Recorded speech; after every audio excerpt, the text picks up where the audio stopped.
ये तो किससे चोरी नहीं है, सुपर पावर बनने की होड़ लगी अमेरिका इजराइल को जो है, और उस सुपर पावर बनने के चक्कर में वो जो भी उनके सामने अड़ सकता हो, जो जिसके अंदर रीढ़ है, किसी राष्ट्रपति को उठा लाते हैं वो लोग।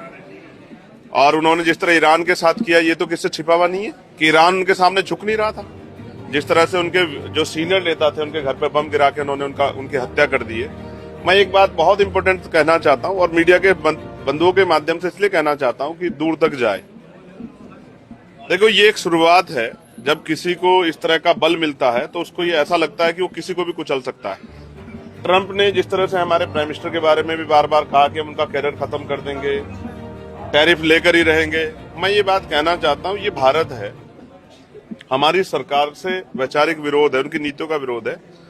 लेकिन अगर हम देशभक्त इतने हैं, अगर देश की मिट्टी पे आंच आई या किसी भी राष्ट्र को गलतफहमी हो, चाहे चाइना हो, चाहे वो पाकिस्तान हो, चाहे वो अमेरिका हो या इजराइल हो, अगर किसी को गलतफहमी हो कि वो हमारी मिट्टी या हमारे लोग की तरफ आंख उठा देगा, तो हम ऐसी ईंट से ईंट बजाएंगे कि लोग याद रखेंगे।